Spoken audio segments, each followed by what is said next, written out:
College तो मैं कुछ देर नहीं जा सकती। चलो घर में ही एग्जाम की तैयारी कर लेती हूँ। घर का सारा काम तो मैंने कर ही लिया है। अब थोड़ी देर बैठकर इम्पोर्टेंट नोट्स पढ़ लेती हूँ। ये कहते हुए केशवी नोट्स लेकर पढ़ने बैठ गई। दरअसल केशवी एक अनाथ लड़की थी। जब वो 12th क्लास में पढ़ती थी तभी उसके माता पिता की एक सड़क दुर्घटना में मौत हो गई थी। करीबी रिश्तेदार ने भी केशवी को सहारा नहीं दिया, लेकिन केशवी ने हिम्मत नहीं हारी और खुद को संभाला। पढ़ाई के साथ साथ घर के खर्चे के लिए एक घर में कुकिंग का काम करने लगी। केशवी अब कॉलेज की पढ़ाई कर रही थी। उसके एग्जाम शुरू होने वाले थे। कुछ दिन तक जब वो कॉलेज नहीं आई तो उसकी सहेली रिद्धिमा, जो कि बहुत अमीर थी, उससे मिलने उसके घर आई और बोली, यार केशवी, तुम 3 दिन से कॉलेज नहीं आ रही, क्या हुआ? तबीयत तो ठीक है ना? तुझे पता तो है ना एग्जाम आने वाले हैं, और अगर तुम ऐसे ही छुट्टी करती रही तो तुझे एग्जाम में नहीं बैठने दिया जाएगा। लास्ट ईयर में फेल होना चाहती है क्या? अरे यार नहीं, ऐसी बात नहीं है। मैं तो कॉलेज आना चाहती हूँ, लेकिन क्या करूँ, अभी तक मैंने फीस जमा नहीं की है, क्योंकि प्रिंसिपल मैम ने कहा है जब तक फीस जमा नहीं हो जाती तब तक मुझे कॉलेज आने की कोई जरूरत नहीं है।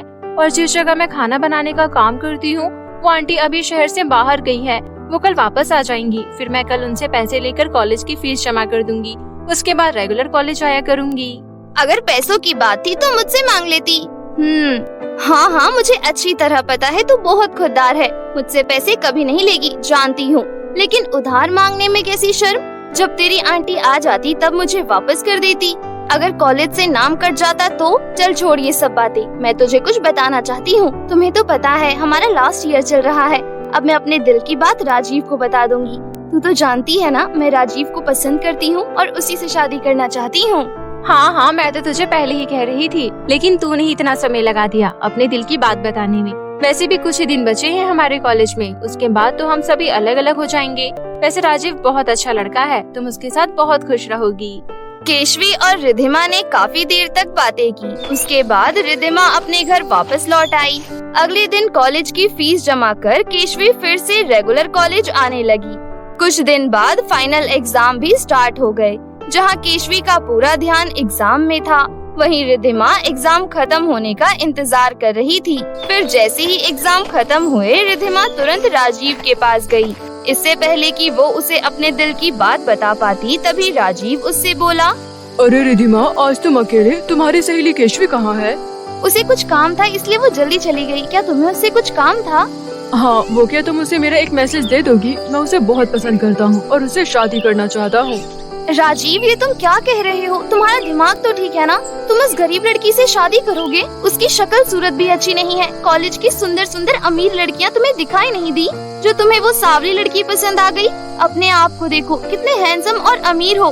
केशवी तुम्हारे बिल्कुल भी लायक नहीं है।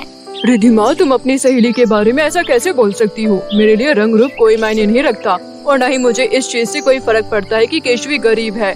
अगर तुम मेरा मैसेज केशवी को नहीं देना चाहती तो कोई बात नहीं, मैं उससे खुद बात कर लूँगा। अरे नहीं, ऐसी कोई बात नहीं है। वो तो मैं इसलिए कह रही थी क्योंकि तुम्हारे घर वाले उसे पसंद नहीं करेंगे।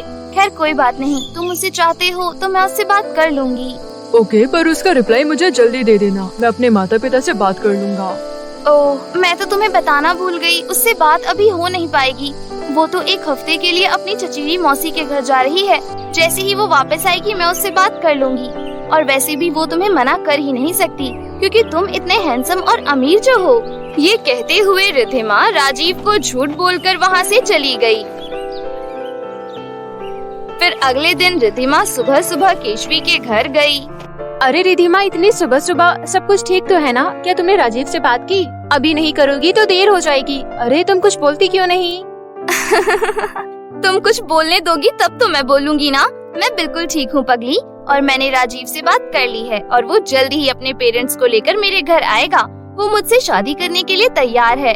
यही गुड न्यूज बताने के लिए तो मैं दौड़ी दौड़ी आई हूँ। आखिर तुम मेरी बेस्ट फ्रेंड जो हो। चलो मेरे साथ, मैं तुम्हें इसी खुशी में बाहर कुछ खिला कर लेकर आती हूँ। और केशवी, मैं 1 हफ्ते के लिए मुंबई जा रही हूँ। वहाँ मेरी मौसी की बेटी की शादी है। मैं चाहती हूँ तुम भी मेरे साथ चलो। वहाँ मेरा कोई दोस्त नहीं है, मैं अकेले बोर हो जाऊंगी। तुम साथ चलोगी तो मुझे बहुत अच्छा लगेगा। मुंबई, वो भी 1 हफ्ते के लिए? यार आंटी छुट्टी देगी कि नहीं पता नहीं। वैसे भी बड़ी मुश्किल से तो एक जगह काम मिला है। अगर वहाँ से मेरा काम छूट गया तो दूसरी जगह काम ढूंढने में मुझे बहुत समय लग जाएगा। तब तक मुझे भूखा रहना पड़ेगा और तुम चाहती हो कि मैं भूखी रहूं?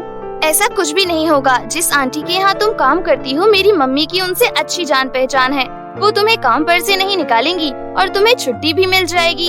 यार प्लीज अब मना मत करना, फिर कुछ दिनों बाद मेरी शादी भी तो हो जाएगी। मैं अपने लिए मुंबई से शादी का लहंगा लेकर आना चाहती हूँ। ठीक है यार, अब तुम इतना कह रही हो तो चलना ही पड़ेगा तुम्हारे साथ मुंबई। ये हुई ना बात। ठीक है, तुम जल्दी से अपनी पैकिंग कर लो और ठीक 5 बजे मेरे घर पर मिलना। Okay bye. रिद्धिमा फटाफट से घर आकर अपनी पैकिंग कर केशवी का इंतजार करने लगी। केशवी कहाँ रह गई? 5 बजने वाले हैं, अभी तक आई क्यों नहीं? तभी रिद्धिमा की माँ सावित्री बोली, रिद्धिमा, कॉलेज तक तो वो गरीब काली फटीचर तेरे साथ थी, तब मैंने कुछ नहीं कहा, लेकिन मुझे तेरा उसके साथ उठना बैठना बिल्कुल भी पसंद नहीं है। तुम उससे मिलना जुलना बंद क्यों नहीं कर देती? अपने आप को देख, कितनी सुंदर है और अमीर है। उस काली कलूटी गरीब भिखारन को देख। अब मुंबई भी तुम उसे अपने साथ लेकर जा रही है। मेरी मान, उसे अपने साथ लेकर मत जा, तेरी वहाँ बहुत इंसल्ट होगी।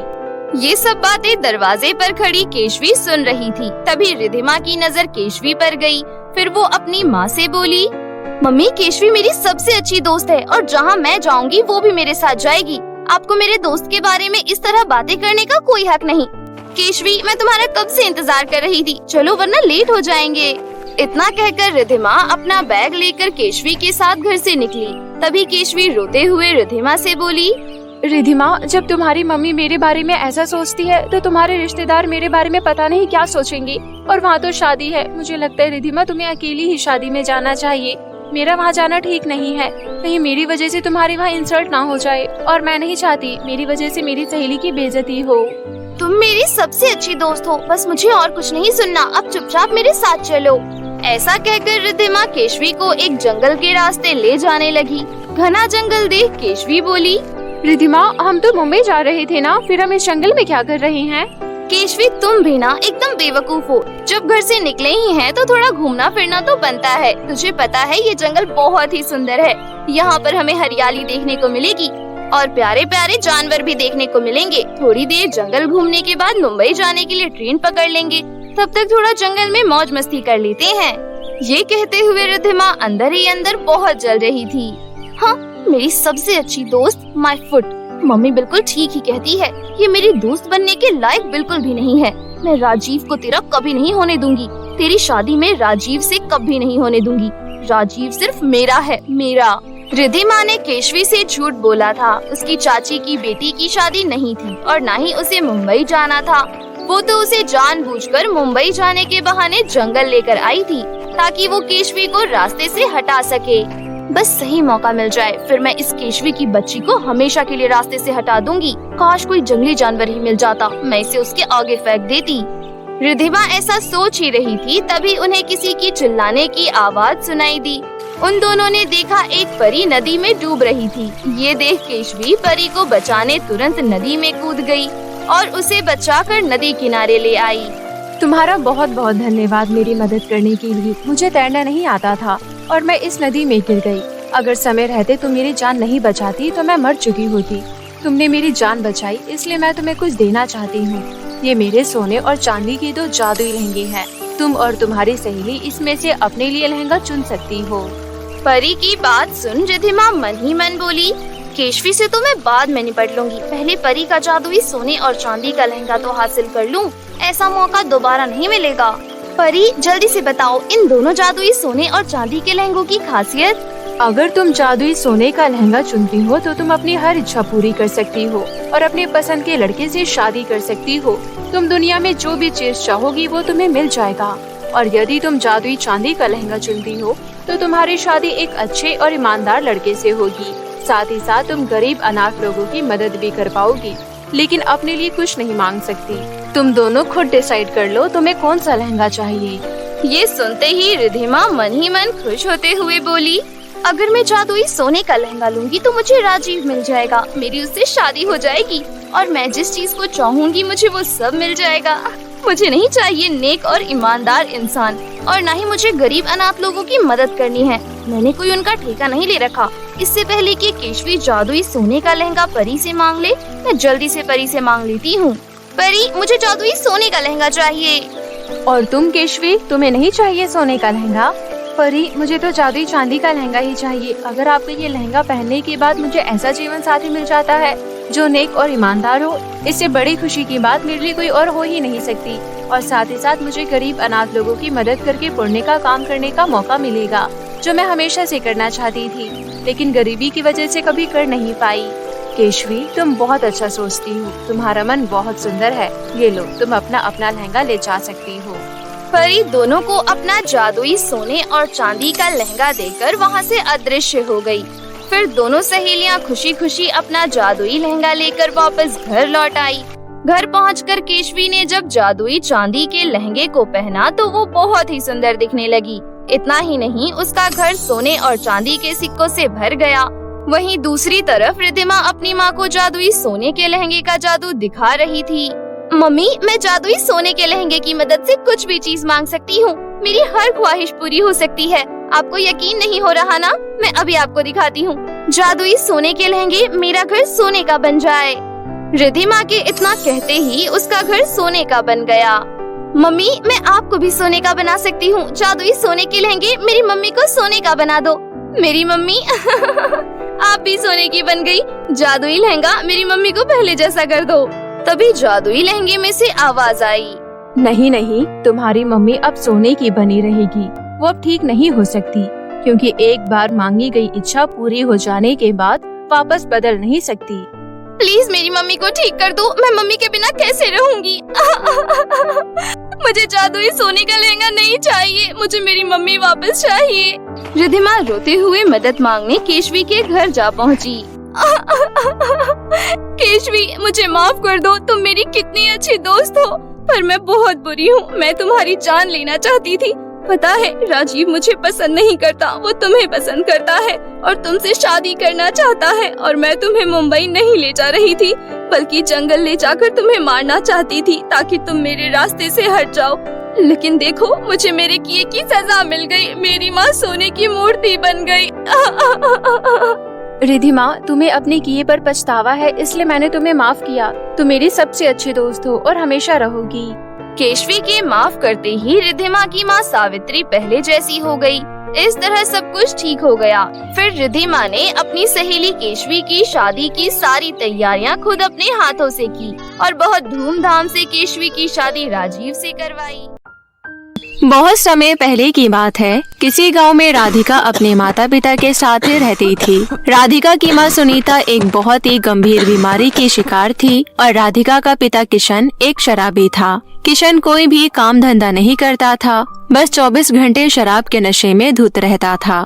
बेचारी राधिका अपना पालन पोषण करने के लिए और अपनी माँ की दवाई गोली के लिए सिलाई का काम करती थी, लेकिन किशन राधिका को वो भी काम सुकून से नहीं करने देता था। बेचारी राधिका सिलाई करके जो भी पैसे कमाती थी, वो सारे पैसे किशन छीन लेता था और उन पैसों से दारू पी जाता था। राधिका अपने पिता के इस व्यवहार से बहुत ही ज्यादा दुखी थी। हमेशा की तरह आज भी किशन राधिका से पैसे छीनकर ले जा रहा था कि तभी राधिका अपने पिता किशन से कहती है, पिताजी, आप रोज रोज मुझसे पैसे छीन कर ले जाते हैं। मैं कितनी मेहनत से रात दिन सिलाई करती हूँ और माँ के इलाज कराती हूँ, लेकिन आज मुझे पैसे वापस दे दो, क्योंकि आज माँ की दवाई आएगी। अगर आज आप शराब नहीं पियेंगे तो आपका क्या बिगड़ जाएगा? 4 पैसे क्या कमा लिए? ये तो अपने बाप को ही सुना रही है। तुझे शर्म नहीं आ रही? मैं तुझे पैसे वापस नहीं दूंगा। नहीं पिताजी, आज मैं आपको पैसे नहीं दूंगी, क्योंकि मेरे पास और पैसे नहीं है और माँ को दवाई की जरूरत है। उनकी तबीयत बहुत ज्यादा खराब है। आप मुझे मारो पीटो चाहे कुछ भी करो, लेकिन मैं आपको पैसे नहीं दूंगी। अच्छा, तो अब तू जवान भी चला रही है। रुक, तुझे अभी बताता हूँ। इतना कहकर किशन राधिका को बहुत मारता है और बहुत पिटाई करके वहाँ से चला जाता है। तभी राधिका अपनी माँ से कहती है, माँ, सबके पिता इतने अच्छे होते हैं, लेकिन पता नहीं मेरे पिता ऐसे क्यों हैं। उन्हें अपनी पत्नी और बेटे का जरा भी ख्याल नहीं है। माँ, मैंने फैसला किया है, अब हम एक पल भी यहाँ नहीं रहेंगे। हम जंगल में झोपड़े डाल के रह लेंगे, लेकिन पिताजी का इतना अत्याचार नहीं सहेंगे। मैं कितनी मेहनत से सिलाई करती हूँ, लेकिन पिताजी सारे पैसे दारू पीकर उड़ा देते हैं। और आज तो घर में राशन भी नहीं है और अब की दवाई भी आनी है, लेकिन उन्हें इन बातों से कोई फर्क नहीं है। बेटी मुझे माफ कर दे, मैंने तेरे से एक बात छुपाई थी। ये तेरे सौतेले पिता है। तू 1 साल की थी तभी तेरे असली पिता तुझे छोड़कर चले गए थे, इसलिए मैंने इनसे शादी करी ताकि तुझे कभी भी पिता की कमी महसूस ना हो। लेकिन मुझे क्या पता था ये आदमी शराबी निकलेगा। मुझे पता है सब मेरी ही गलती है, ना मैं दूसरी शादी करती और ना ही तुझे आज ये दिन देखना पड़ता। माँ आपकी इसमें कोई गलती नहीं है, आपने तो मेरे लिए ही सब किया है। माँ आपकी तबीयत ठीक नहीं है, आप ज्यादा टेंशन मत लीजिए। समय रहते हमें यहाँ से निकलना चाहिए, वरना शाम को पिताजी पीकर आएंगे और ड्रामा करेंगे। इतना कहकर राधिका अपनी माँ को एक जंगल ले जाती है और वहाँ जाकर लकड़ियों से एक झोपड़ी बनाती है और अपनी माँ के साथ वहाँ पर रहने लगती है। राधिका को बहुत अच्छे अच्छे गाउन सिलने आते थे, इसलिए गांव की सभी औरतें राधिका से ही गाउन सिलवाती थी। अपने शराबी पिता से दूर राधिका अपनी माँ के साथ बेहतर रह रही थी। ऐसे ही समय बीत रहा था। एक दिन सुनीता की बहुत ज्यादा तबीयत खराब हो जाती है। तभी राधिका अपनी माँ को डॉक्टर के पास ले जाती है। सुनीता के सारे चेकअप होते हैं। डॉक्टर राधिका से आकर कहती है, देखो राधिका, तुम्हारी माँ की तबीयत बहुत ही ज्यादा खराब है। चेकअप से पता चला है कि तुम्हारी माँ की एक किडनी पूरी तरह खराब हो चुकी है और दूसरी किडनी भी थोड़ी थोड़ी खराब हो रही है। तुम्हारी माँ का ऑपरेशन होना बहुत जरूरी है। अगर अभी ऑपरेशन नहीं हुआ तो तुम्हारी माँ तुम्हें हमेशा हमेशा के लिए अकेला छोड़कर भी जा सकती है। ठीक है डॉक्टर, लेकिन माँ के ऑपरेशन में कितने पैसे लगेंगे? तुम्हारी माँ के ऑपरेशन में 3 लाख रुपए लगेंगे। जल्द ही रिसेप्शन पर पैसे जमा करवा दो और उसके बाद हम तुम्हारी माँ का ऑपरेशन चालू कर देंगे। डॉक्टर की बात सुनकर राधिका घबरा जाती है। वो सोचती है कि वो 3 लाख रुपए कहाँ से लाएगी, और तो और उसको कोई पैसे उधार भी नहीं देगा। वो सब सोच सोच कर राधिका बहुत ज्यादा परेशान हो रही थी। राधिका एक रास्ते पर से जा रही थी। वहीं पर एक छोटी सी झोपड़ी में एक बूढ़ी दादी राधिका को आवाज मारती है और अपने पास बुलाकर कहती है, बेटी मेरे घुटने में बहुत दर्द हो रहा है, क्या तुम मेरे लिए खाना बना सकती हो? ठीक है दादी, मैं आपके लिए खाना बना दूंगी। इतना कहकर राधिका उस बूढ़ी औरत की झोपड़ी में जाती है और खाना बनाकर बूढ़ी औरत को दे देती है। खाना खाकर वो बूढ़ी औरत राधिका से कहती है, बेटी तुम्हारा बहुत बहुत शुक्रिया, मैंने आज तक इतना स्वादिष्ट खाना नहीं खाया। बेटी मेरा आशीर्वाद तुम्हारे साथ है, तुम हमेशा खुश रहना। दादी जिसकी जिंदगी में अंधेरा ही अंधेरा हो, उसकी जिंदगी में खुशियाँ कहाँ से हो सकती है? इतना कहकर राधिका उस बूढ़ी औरत को सारी बातें बताती है और बहुत रोती है। राधिका की सारी बातें सुनकर बूढ़ी औरत को बहुत दुख होता है। तभी वो राधिका से कहती है, बेटी तुम इतनी दुखी हो, लेकिन तब भी तुमने मेरी मदद की, इसलिए मैं तुम्हें एक जादुई मशीन देती हूँ। तुम्हें जो भी चीज अच्छे से बनानी आती है, तुम इस मशीन में बोल दो और बोलकर बटन दबा दो। फिर देखना, बटन दबाते ही ये मशीन तुम्हारी बोली हुई चीज बनाना शुरू कर देगी। ठीक है दादी, हे जादुई मशीन गाउन बनाना शुरू करो। इतना कहकर राधिका बटन दबाती है और तुरंत ही मशीन गाउन बनाना शुरू कर देती है। वो सब देखकर राधिका बहुत खुश हो जाती है और उस बूढ़ी औरत को धन्यवाद कहकर वो मशीन वहाँ से लेकर चली जाती है और जादुई मशीन के गाउन को बेचने बाजार में आ जाती है। जादुई मशीन के गाउन बहुत ही सुंदर होते थे। मशीन से बने हुए गाउन तुरंत ही बिक जाते थे। राधिका का नाम दूर दूर तक फैल चुका था। एक दिन राधिका को बहुत बड़ा ऑर्डर मिलता है। राधिका तुम्हारे बनाए हुए गाउन बहुत ही ज्यादा सुंदर होते हैं, इसलिए मैं तुम्हें 1000 गाउन का ऑर्डर दे रही हूँ और मैं तुम्हें पैसे एडवांस में दे दूंगी। उस औरत की बात सुनकर राधिका बहुत ही खुश हो जाती है और 6 दिन के भीतर 1000 गाउन तैयार कर देती है और उस औरत को सारे गाउन देकर बहुत सारे पैसे कमा लेती है। राधिका के पास अपनी माँ के इलाज के लिए पैसे जमा हो चुके थे। वो तुरंत ही हॉस्पिटल के रिसेप्शन पर जाकर 3 लाख रुपए जमा करवा देती है। पैसे जमा होने के बाद डॉक्टर सुनीता का ऑपरेशन चालू कर देते हैं। ऑपरेशन कामयाब हो जाता है और सुनीता कुछ ही दिनों में बिल्कुल ठीक हो जाती है। दोनों माँ बेटी जादुई मशीन की मदद से अपनी जिंदगी में हंसी खुशी रह रहे थे। लेकिन तभी किशन को सब कुछ पता चल जाता है कि राधिका के पास जादुई मशीन है। तभी एक दिन वो उस मशीन को चुराने के लिए राधिका के घर चला जाता है, क्योंकि किशन ने शराब के चक्कर में सब कुछ बेच दिया था। उसके पास कुछ भी नहीं बचा था, इसलिए वो जादुई मशीन चुराने आ गया। लेकिन जैसे ही किशन उस मशीन को हाथ लगाता है, उसके हाथ जल जाते हैं। तभी जादुई मशीन में से आवाज आती है, तू कैसा पिता है? तूने अपनी लड़की और पत्नी को ऐसे ही छोड़ दिया। तूने उनके साथ मार पिटाई भी की, और जब उनकी जिंदगी में जादुई मशीन की मदद से खुशियों के दिन आए तो तू उनसे वो भी छीनने आ गया। निकल जा यहाँ से, वरना तो तुझे पूरा जलाकर राख कर दूंगी। किशन जादुई मशीन के इतना कहने पर वहाँ से भाग जाता है। अब सुनीता घर पर रहकर जादुई मशीन से गाउन बनाती थी और राधिका उनको बाजार में बेचा करती थी। इसी तरह राधिका अपना घर चलाती थी। अब सुनीता और राधिका अपनी जिंदगी में हंसी खुशी रहने लगी। मीरा बचपन से ही पढ़ाई लिखाई में बहुत होशियार थी। वो पढ़ लिख कर अपने माँ बाबा का नाम रोशन करना चाहती थी। मीरा के पिता जयप्रकाश जमींदार के खेतों में काम किया करते थे और उन्हीं से उनके घर का गुजारा चलता था। एक बार मीना के पिता जयप्रकाश खेतों में काम कर रहे थे, तभी अचानक एक जहरीले सांप ने उन्हें डस लिया और उनकी मौके पर ही मृत्यु हो गई। पिता के गुजर जाने के बाद मीरा और उसकी माँ सरिता के ऊपर मानो गमों का पहाड़ ही टूट पड़ा। माँ, मामा हमें छोड़कर चले गए, अब हम उनके बिना कैसे जिएंगे? बेटी रो मत, हम उनकी यादों के सहारे जी लेंगे। बस तुम अपनी पढ़ाई लिखाई पर ध्यान देना। मैं हूँ ना, मैं तुम्हें तुम्हारे बाबा की कमी कभी महसूस नहीं होने दूंगी। ये कहते हुए सरिता ने रोते हुए मीरा को गले से लगा लिया। धीरे धीरे घर का राशन खत्म होने लगा और उनके घर की हालत बिगड़ने लगी। मीरा की माँ सरिता ने घर की बिगड़ती परिस्थिति देख गांव में ही एक सेठानी कल्याणी के यहाँ साफ सफाई का काम करने लगी।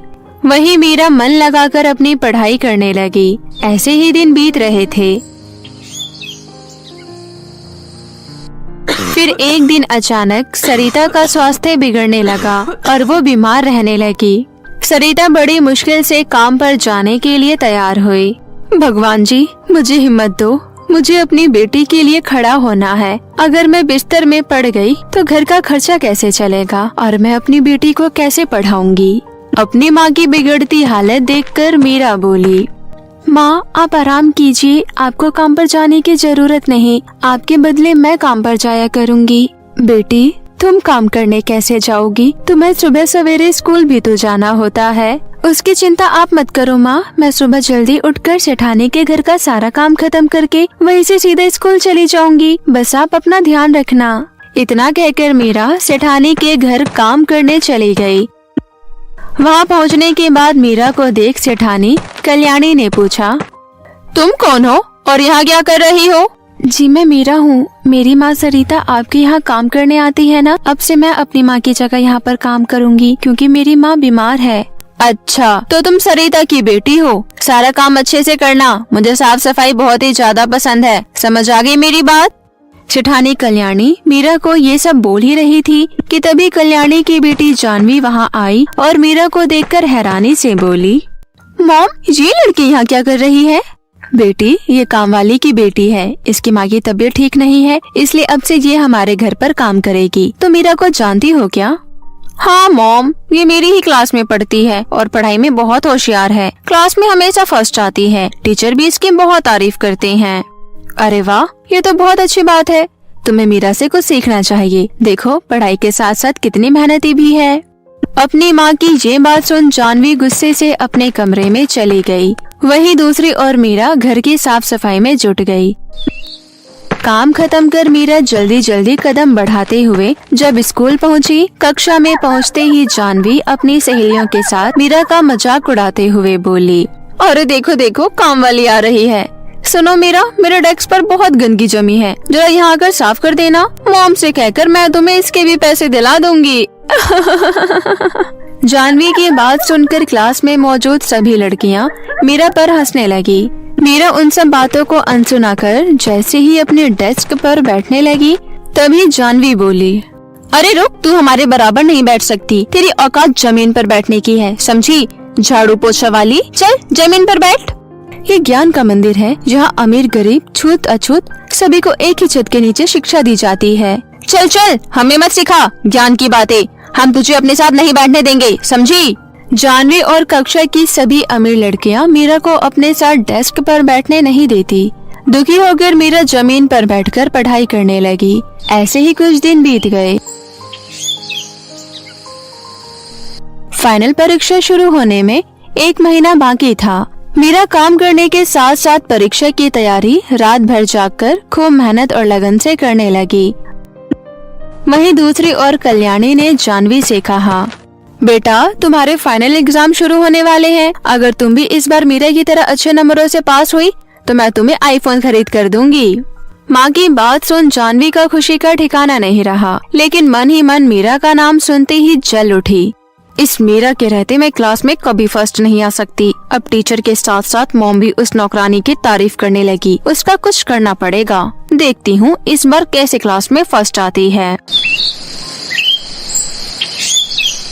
अगले दिन जब मीरा काम खत्म कर स्कूल जा रही थी तभी रास्ते में जानवी ने अपनी कुछ सहेलियों के साथ मिलकर मीरा का रास्ता रोका। तुमने मेरा रास्ता क्यों रोका है? जाने दो मुझे, स्कूल जाने में मुझे देरी हो रही है। अरे तो स्कूल जाकर क्या करेगी? तेरे हाथों में झाड़ू पोछा ही अच्छा लगता है, किताबें नहीं। ये कहते हुए जानवी ने मीरा का स्कूल बैग छीनकर नदी में फेंक दिया। ये देख मीरा रोते हुए बोली, अरे ये क्या किया तुमने जानवी? अब मैं पढ़ाई कैसे करूँगी? फाइनल परीक्षा भी शुरू होने वाले हैं। तुम्हें पढ़ाई करनी है ना? जा नदी में जाकर अपना स्कूल बैग ले आ। बेचारी मीरा नदी में कूद गई, लेकिन उसे अपना स्कूल बैग कहीं नहीं मिला। ये देख जानवी अपनी सहेलियों के साथ मीरा पर हंसते हुए वहाँ से चली गई। वहीं मीरा रोते हुए नदी से बाहर आई और नदी किनारे बैठकर रोने लगी।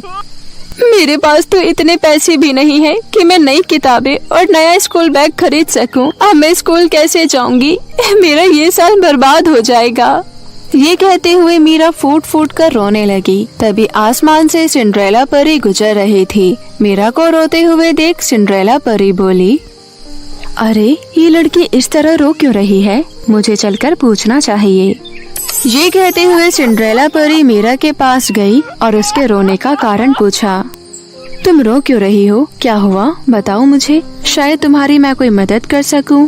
सिंड्रेला परी के पूछने पर मीरा रोते हुए सारी बात बताते हुए बोली, परी जी, बिना किताबों के अब मैं स्कूल पढ़ने कैसे जाऊंगी? फाइनल एग्जाम भी शुरू होने वाले हैं। तुम चिंता मत करो, मैं तुम्हारा ये साल बर्बाद नहीं होने दूंगी। चलो मेरे साथ। इससे पहले कि मीरा कुछ समझ पाती, सिंड्रेला परी उसे बादलों की दुनिया में ले गई। मीरा हैरानी से यहाँ वहाँ देखने लगी। तुम इतनी हैरान मत हो, ये हमारी दुनिया है। आओ तुम्हें मैं परी लोग की टीचरों से मिलवाती हूँ, वो सभी तुम्हारी पढ़ाई में तुम्हारी मदद करेगी। ये कहते हुए सिंड्रेला ने अपनी जादुई छड़ी घुमाई और पलक झपकते ही मीरा बादलों के बीचों बीच बनी परियों की क्लास में पहुंच गई। क्लास में ढेर सारी किताबें भी थी। ये देख मीरा खुशी से उछल पड़ी। इस तरह सभी परियां मिलकर मीरा को पढ़ाने लगी। फिर कुछ ही दिनों में फाइनल एग्जाम का दिन भी नजदीक आ गया। मीरा ने इस बार भी अच्छे नंबरों से पास होकर क्लास में फर्स्ट आई। ये देखकर जानवी को बड़ी हैरानी हुई और वो बोली, अरे मीरा, बिना किताबों के तुम इतने अच्छे नंबरों से कैसे पास हो गई भला? क्योंकि मैं परियों की क्लास में पढ़ने जाती हूँ। परी लोग की परियां मुझे रोज पढ़ाती है। क्या कहा? परियों की क्लास? तभी कक्षा की सभी लड़कियाँ बोली, मीरा प्लीज हमें माफ कर दो, हमने जानवी की बातों में आकर तुम्हारे साथ बहुत बुरा व्यवहार किया। कोई बात नहीं, मैंने तुम सभी को माफ कर दिया। क्या हम भी तुम्हारे साथ परियों की क्लास में पढ़ने आ सकते हैं? हमें भी अच्छे नंबरों से पास होना है। हाँ हाँ, क्यों नहीं, ये तो बहुत अच्छी बात है। कल से तुम सभी भी मेरे साथ बादलों में परियों की क्लास में पढ़ने चलना। ये सुनकर सभी लड़कियां बहुत खुश हुई। वहीं जानवी को भी अपनी गलती का एहसास हुआ और उसने भी मीरा से माफी मांगी। सब कुछ भुलाकर मीरा ने जानवी को माफ कर दिया और वो दोनों बहुत अच्छे दोस्त बन गई। इस तरह अमीरी और गरीबी का भेदभाव भूलकर सभी लड़कियां एक साथ मिलकर परियों की क्लास में पढ़ने लगी। तो मेरे प्यारे दोस्तों, इस कहानी से हमें ये सीख मिलती है कि हमें किसी की गरीबी का मजाक नहीं उड़ाना चाहिए और सभी के साथ प्रेम से मिलजुल कर रहना चाहिए। धन्यवाद। एक बार की बात है, मोहन अपनी 5 बेटियों के साथ शाहपुर नामक गांव में रहता था। उसकी 5 बेटियां बहुत ही सुशील और संस्कारी थी। पहली बेटी का नाम पूजा, दूसरी शिवानी, तीसरी मोना, चौथी कविता और 5वीं बेटी का नाम खुशी था। मोहन की पत्नी के देहांत के बाद मोहन ने ही अपनी 5 बेटियों का पालन पोषण किया। मोहन मजदूरी का काम किया करता था। वो दिन रात मजदूरी करता और अपनी बेटियों की सारी जरूरतों को पूरा करता। ऐसे ही कुछ समय बीत जाते हैं और कुछ दिनों बाद मोहन की सबसे छोटी बेटी खुशी का जन्मदिन आने वाला होता है। गरीबों की वजह से उनके स्कूल में बच्चे उन 5 बहनों का मजाक उड़ाया करते थे। एक दिन उनके स्कूल में पढ़ने वाली 2 लड़कियां काव्या और नेहा आपस में बात कर रही होती है। काव्या नेहा से कहती है, नेहा, तुझे पता है मेरी मम्मी मेरे लिए जन्मदिन पर बहुत सुंदर और डिजाइनर गाउन लेकर आएंगी और उसे पहनकर मैं एकदम परी की तरह लगूंगी। अच्छा तुम बताओ, तुम क्या पहनकर आने वाली हो मेरे जन्मदिन पर? काव्या, मेरे पापा मेरे लिए सैंडल से मैचिंग बहुत ही सुंदर गाउन लेकर आए हैं। मैं वही पहनकर तुम्हारे बर्थडे पर आऊंगी। तभी वहाँ पर 5 बहनें आ जाती है। उन्हें देखकर नेहा काव्या से कहती है, अच्छा ये बताओ, क्या तुम इन 5 गरीब बहनों को भी अपने बर्थडे पर बुला रही हो? अरे नहीं नहीं, इन 5 बहनों को बुलाकर मुझे अपनी बेइज्जती नहीं करवानी, इसलिए मैं इन लोगों को अपने बर्थडे पर नहीं बुलाऊंगी। तुमने बिल्कुल सही कहा काव्या। इन्हें तो ये भी नहीं पता होगा कि जन्मदिन नाम की भी कोई चीज होती है। इनके लिए तो सारे दिन एक जैसे ही होते हैं और कहाँ हम लोगों के लिए हर एक दिन खास होते हैं और इन लोगों के पास तो ढंग के कपड़े भी नहीं होंगे। नेहा उन 5 बहनों से कहती है, तुम लोग हमारे डिजाइनर गाउन को देखकर अपना मन बहला लेना, क्योंकि तुम लोगों की किस्मत में डिजाइनर गाउन पहनना तो लिखा ही नहीं है। इतना कहकर नेहा और काव्या उन पर हंसने लगती है और उनका मजाक उड़ाने लगती है। पूजा के 4 बहनों को उन लोगों की बातें सुनकर बहुत गुस्सा आता है। अपनी बहनों का गुस्सा देखकर पूजा काव्या और नेहा से कहती है, तुम लोगों को हमारी गरीबी का इस तरह मजाक उड़ाने का कोई हक नहीं है। हम लोग गरीब हैं तो इसमें हमारी कोई गलती नहीं है। आपने बिल्कुल सही कहा दीदी, इन लोगों को हमारे इस तरह से मजाक उड़ाना नहीं चाहिए। पूजा दीदी, आप इन लोगों से मुंह मत लगाइए, क्योंकि ऐसे लोगों से मुंह लगाकर कोई फायदा नहीं है। हाँ दीदी, चलिए यहाँ से। पूजा, शिवानी, मोना और कविता वहाँ से चली जाती है। खुशी नेहा और काव्या से कहती है, सुनो नेहा और काव्या, आज के बाद से तुम दोनों ने हमारी गरीबी को लेकर मजाक उड़ाया तो मैं तुम्हें छोड़ूंगी नहीं, इसलिए चुपचाप यहाँ से चली जाओ और ये अपनी अमीरी का घमंड कहीं और जाकर दिखाना। खुशी इतना कह रही होती है कि उसी समय स्कूल की छुट्टी हो जाती है और वो 5 बहनें अपने घर चली जाती है। 5 एक साथ उदास मन से कमरे में बैठी होती है। उन्हें कहीं न कहीं नेहा और काव्य की बातों से ठेस पहुंचती है, जिसकी वजह से उनके चेहरे पर उदासी साफ साफ दिख रही थी। उनके उदास चेहरे को देखकर उनके पिता मोहन उनसे पूछते हैं, मेरी 5 लाडली बेटियों को क्या हुआ? तुम सभी इतनी उदास क्यों बैठी हो बेटा? कुछ हुआ है क्या? तभी शिवानी अपने पिता से बोलती है, पिताजी, हमारी गरीबी की वजह से स्कूल में सारे बच्चे हमारा मजाक उड़ाते हैं। हाँ पिताजी, उनकी बातें सुनकर हमें बहुत बुरा लगता है। पिताजी, आपको पता है कुछ दिनों बाद खुशी का जन्मदिन आ रहा है और इस वजह से भी स्कूल में बच्चों ने हमारा बहुत मजाक उड़ाया है। पिताजी, उन लोगों को लगता है कि हम कभी भी अपना जन्मदिन नहीं मना सकते हैं और न ही अच्छे कपड़े पहन सकते हैं। तुम लोग चिंता मत करो मेरी बच्चियों, मैंने इस बार कुछ पैसे जमा किए हैं। मैं तुम 5 को खुशी के जन्मदिन पर बहुत सुंदर गाउन ला कर दूंगा, फिर मेरी बेटियों का कोई मजाक नहीं उड़ा पाएगा। अपने पिता मोहन की बात सुनकर वो 5 बहनें बहुत खुश हो जाती है और सबसे ज्यादा खुशी तो खुशी को होती है, क्योंकि इस बार वो अपना जन्मदिन मना पाएगी और इस बार वो अपने जन्मदिन पर सुंदर सा गाउन पहन पाएगी। ऐसे ही कुछ दिन बीत जाते हैं। मोहन साइट पर काम कर रहा था तो उसके पैर पर एक लोहे की छड़ लग जाती है, जिसकी वजह से उसके पैर में फ्रैक्चर हो जाता है। अपने पिता को इस हालत में देखकर पांचों बहनें बहुत दुखी हो जाती है। मोहन अपनी बेटियों से कहता है, मुझे माफ कर देना मेरी बच्चियों, क्योंकि मैं तुम लोगों के लिए अब नई गाउन नहीं खरीद पाऊंगा। मैंने जितने भी पैसे जमा किए थे वो तो मेरे इलाज में खर्च हो गए। पिताजी आप ऐसा मत कहिए। हाँ पिताजी, हमें नए कपड़े नहीं चाहिए। पिताजी दीदी सही बोल रही हैं, इसलिए आप अपनी तबीयत का ख्याल रखिए। हमें आपके अलावा और कुछ नहीं चाहिए। देखना एक दिन सब कुछ ठीक हो जाएगा। इस तरह पांचों बहनें अपने पिता को तसल्ली देती है।